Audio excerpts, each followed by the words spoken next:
এই মেয়ে, বাসায় এভাবে বোরকা পরে থাকো কেন? এতই যদি পর্দাশীল মেয়ে হও, তাহলে নিজের বাড়িতে বসে থাকো। অন্যের বাসায় কাজ করতে আসছো কেন? গুরু গম্ভীর গলায় মৃদু ধুমকে বলল আকাশ। বহুদিন পরে সহপরিবার নিয়ে বিকেলের নাস্তা খেতে বসেছে নদীর খানে। তার বড় ছেলে আকাশ এসেছে দেশের বাইরে থেকে। ট্রি ট্রলি ঠেলে ড্রয়িং রুমে নাস্তা নিয়ে গেল একটি মেয়ে।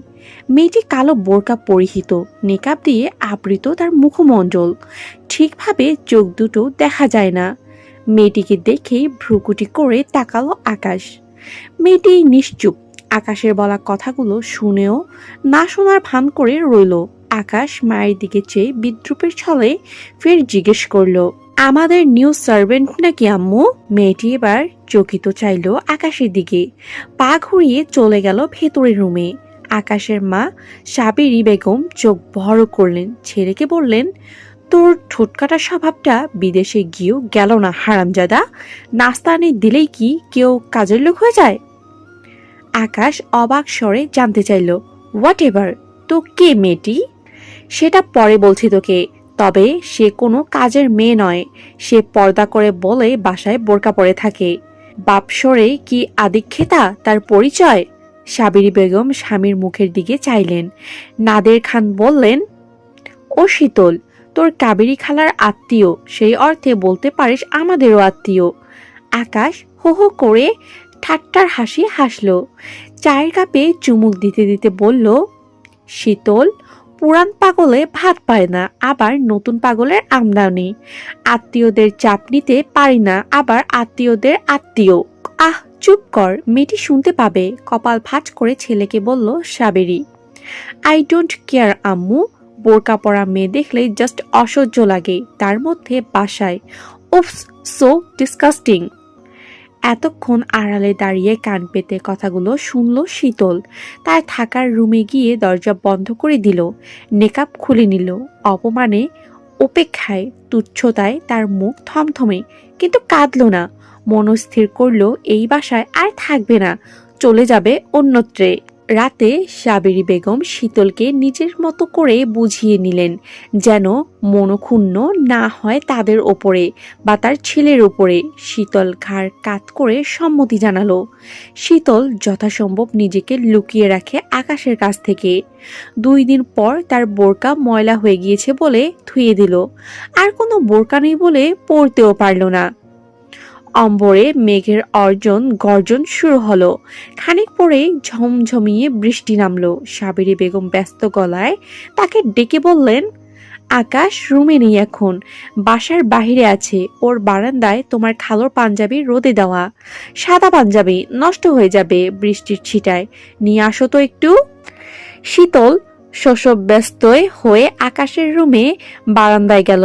পাঞ্জাবিটা হাতে নিয়েই দরজায় দিয়ে পা বাড়ানোর সময় আটকে গেল সে, যেতে পারছে না। একটি সুঠাম দেহের জন্য শীতলের এক হাত ধরে ফেললো আকাশ। পুলকিত গলায় বলল, তুমি আমাদের বাসার নিউ সার্ভেন্ট। দারুণ দেখতে তুমি। বোরকা পরে থাকা মেয়েটি দেখতে আনকালচার, আনস্মার্ট, গেও গেও লাগে। তুমি সার্ভেন্ট হয়েও তার চেয়ে অনেক বেটার, জোস। কথাগুলো বলেই আকাশ শীতলের হাত ছেড়ে দিল। তড়িতেই শীতল পায়ের স্যান্ডেল খুলে আকাশের গালে সজোরে বাড়ি মারল। আকাশ তাকে ধরতে গিয়েও পারল না। শীতল প্রায় দৌড়ে নিজের রুমে চলে গেল। বারান্দায় থেকে তার বোরকা নিয়ে এসে পরে নিল, ঢেকে ফেলল। তার আপদমস্তক, থরথর করে কাঁপছে সে, মির্গি রোগীর ন্যায়। চুপ করে থাকলে চলবে না, সাবেরি বেগমকে বিষয়টা জানাতে হবে। কিন্তু তাদের বাসায় থেকে তাদের ছেলের বিরুদ্ধে নালিশ করলে কতটা গ্রহণযোগ্য হবে সেটা ভেবে শীতল চিন্তাগ্রস্ত। এদিকে বন্য বাঘের ন্যায় খেপে আছে আকাশ। সে হনহন পায়ে রুম থেকে বেরিয়ে এলো। ডাইনিং টেবিলের ওপর হতে দামি ফুলদানি নিয়ে ছুঁড়ে মারল টাইলসের করা মেঝেতে। ঝনঝন শব্দ করে চূর্ণ বিচূর্ণ হয়ে গেল। সিরামের বড় ফুলদানিটা শীতলের 2 কান ঝাঁঝা করে উঠল। সে 2 হাত দিয়ে নিজের 2 কান চেপে ধরল। ভয় শিউরে উঠল। নাদের খান সাবেরি বেগম বাসার কাজের সাহায্যকারী খালা মর্জিনা ছুটে এলো। সাবেরি বেগম মর্জিনাকে কড়া গলায় বললেন, তুমি এখন যাও, পরে ডাকলে এসো। মর্জিনা খালা চলে যায় তার কাজে। নাদের খানও সাবিরি বেগম আকাশকে মুখে কিছু বলল না, প্রস্তুতির চোখে তার দিকে চাইল। আকাশ মায়ের দিকে যে রুক্ষ গলায় চেঁচিয়ে বলল, বাসায় নিউ কাজের মেয়েটাকে চেঞ্জ করো জলদি, 7 দিনের ভেতরে। এত বেয়াদব অসভ্য মেয়ে আমাদের বাসায় থাকতে পারে না। তুই কাজের মেয়ে কোথায় পেলি? বাসায় তো আমাদের সেই একজনই, মর্জিনা খালা। এই যে দেখলি। উদ্বিগ্ন গলায় আহত সুরে বলল সাবেরি বেগম। কাজের মেয়ে নেই বাসায়? না তো। একটু আগে আমার বারান্দা থেকে আব্বুর পাঞ্জাবি আনলো কে? সেটা তো শীতল, আমাদের অতিথি বলতে পারিস। হোয়াট? বলল আকাশ শীতলকে খুঁজতে লাগলো। নাদের খান এবার তেতে উঠলেন, রাশভারী কণ্ঠে বললেন, আকাশ, সে পর্দা করে, সচরাচর অচেনা পুরুষের সামনে সে যায় না। সমস্যা কি হয়েছে বলো? কি হয়েছে শুনবে? আমি রুমে ঢুকতে যাচ্ছি, অমনি সে আমার গায়ের সাথে ধাক্কা খেলো।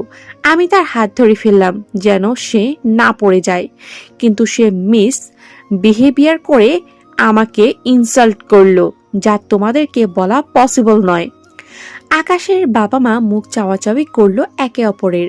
ছেলেকে শান্ত করার জন্য সাবেরি বলল, এত চেতিস কেন? সে বোরকা ছাড়া অন্য পুরুষের সামনে যায় না। আচমকা তোর সাথে ধাক্কা খাওয়াতে মেজাজ ঠিক রাখতে পারেনি হয়তো।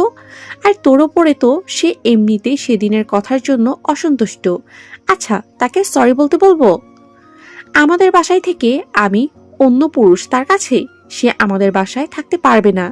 আর থাকতে হলে আমার রুমে গিয়ে আমার পা ধরে ক্ষমা চাইতে হবে, এটা তার জন্য আমার আনলিমিটেড। গমগমের স্বরে কথাগুলো বলে আকাশ তার রুমে চলে যায়। মর্জিনা খালা এসে মেঝে পরিষ্কার করে ফেলে।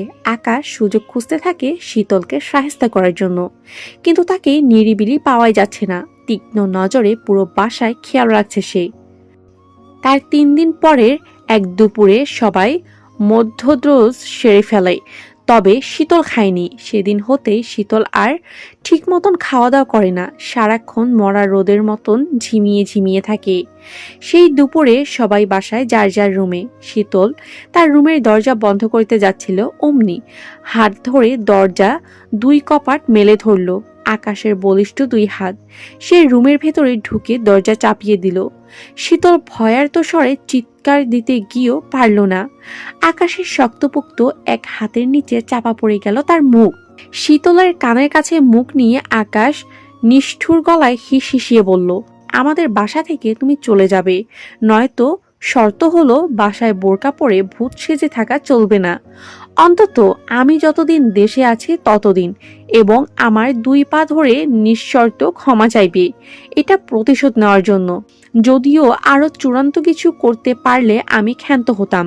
একজন আশ্রিতা হয়ে আমার গায়ে হাত তোলার মতো যার এত বড় স্পর্ধা, তার জন্য আমার পক্ষ হতে সেটাই হতো একমাত্র উপযুক্ত পানিশমেন্ট। কথা ক্লিয়ার? প্রস্তাব আমার, সিদ্ধান্ত তোমার। একদমে কথাগুলো বলে আকাশ রুম হতে প্রস্থান করলো। হ্যালো বন্ধুরা, কাজের মেয়ে যখন জজের প্রেমের গল্প 1 নাম্বার পার্ট নিয়ে চলে আসলাম। গল্পটি আপনাদের কাছে কেমন লেগেছে অবশ্যই কমেন্ট করে জানাবেন। গল্পটি ভালো লাগলে অবশ্যই চ্যানেলটি সাবস্ক্রাইব করে দিবেন।